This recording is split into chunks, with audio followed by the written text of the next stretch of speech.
Gamey Daddy.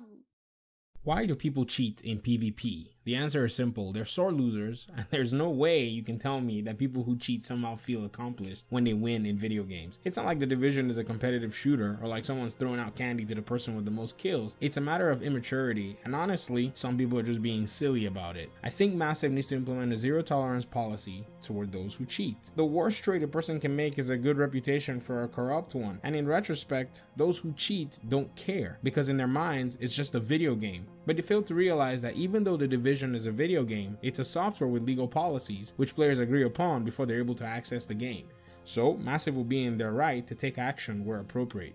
Hello everyone, this is Emmond with Gamey Daddy, and I'm here with another video from Tom Clancy's The Division. Today I'm going to be talking about why people cheat in PvP and some of the complexities in actually solving the entire problem of cheaters in Tom Clancy's The Division. Now, in regard to the Division game, there are multiple issues that we see. Before we dive in, we have to first understand that we have to hold those who cheat accountable for their actions. They've gone out of their way to employ gimmicks to gain an unfair advantage over other players in the PvP side of the game, and this is infuriating, especially in a multiplayer setting. Cheating in a Division requires planning and intent to do so. Most of those who cheat can't say that they accidentally started cheating, especially when we all know that most times there's a cost, be it time or money, associated with getting your hands on scripts or hacking programs. From the inception of the Division, there have been many different flavors of cheaters in PvP, from RPM hacks to invisible wall hacks to aimbots, then the more recent discovery of the infamous Cronus Max. For the purpose of this video, we'll look at this Cronus Max script. Honestly, I thought Cronus Max was exclusive to consoles and was limited in its scope and use,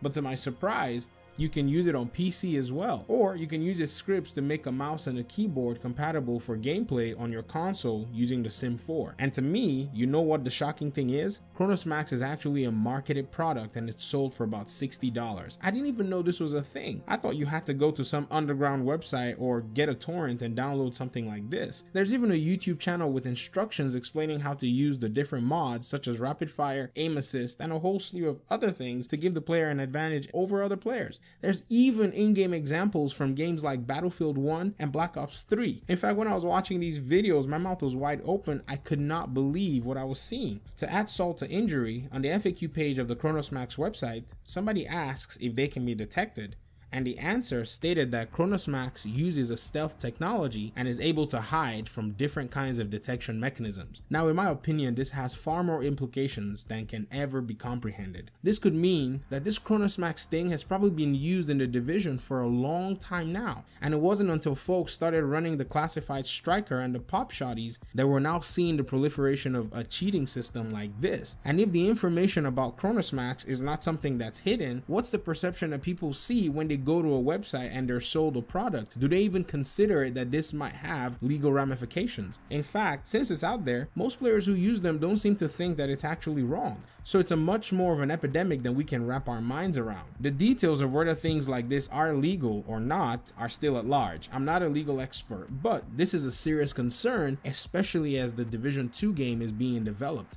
Massive needs to look into this script. A company like Ubisoft has an arsenal of programmers, and somebody ought to be able to write a few lines of code to counter these scripts directly. These scripts are used in the majority of multiplayer online shooters, and to be honest, if this makes its way into the Division 2, it'll break the experience again just like it did in the Division 1. Now, Massive has at one time gone after cheaters and actually taken a very serious approach toward this. In fact, they were at one time sitting and watching live streams and dishing out bans. And I think this is a great approach, but I don't think it'll be enough unless they sustain it for a long period of time, at least one whole year into the Division 2's game cycle. I think a proactive approach needs to also be implemented. Now, that doesn't mean I'm saying Massive needs to tell the world exactly how they plan on dealing with cheaters or reveal their methods, but if they're gonna in any way try to deal with this, it has to be effective and the bans need to be swift. Another dimension of this video is the proliferation of lag switches. I have no idea what these are or how they're made, but they're designed to hinder the actions of players so that the cheater can perhaps get a few seconds of action ahead of them or delay them in some kind of way. This is also not new, and I have no idea how these are made or where these come from. And honestly, I don't care how they're made, but I do care about the state of the Division and the Division 2 game as well. Also, I think there needs to be a team in place to review reports of cheaters. I remember back in Division 1, when people used to run in and out of walls and run out their manhunt timers, a lot of my friends would make videos of it and send it to the Ubisoft support team. And in all retrospect,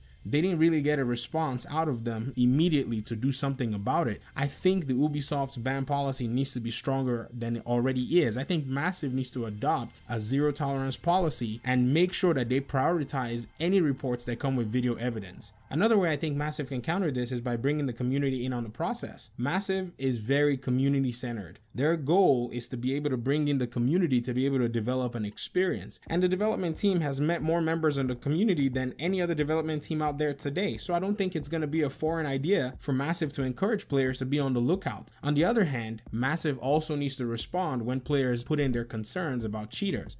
So far, in the Division game, a lot of players were frustrated because Massive let their actions linger, and the same cheaters were allowed to roam freely, even to the point where they became known by members of the community. Now, to be fair, this is going to be a daunting task, because those who were cheating in the Division 1 will most likely try to do so in the next game. It would be naive to think that somehow these cheaters would just go away, especially now that the Division's player count is lower than it was in the onset of the game. We're going to probably be thinking that these guys are going to maybe crawl back into the holes that they came from. That's going to be naive. I think they're going to be coming and they're going to be looking for more tactics to cheat, even with things like this video that I'm doing to create public awareness. And that is still going to leave some questions unanswered. Questions like, how is it possible to detect someone is using an aimbot, especially if it's a plug and play device like Cronus Max? The second question is, how can we trust that those reporting others are actually correct, or that they're reporting others as cheaters because they're not even good at the game? Sometimes some people report some other people of cheating and they just are bad at the game. Sometimes some people are implementing some cheats and it's a very finessed sleight of hand and it's hard for other people to see, or it's hard to see on video. And so how can you determine these things? A simple solution of having all players install an anti-cheat as part of the package can easily eliminate most of these issues. And though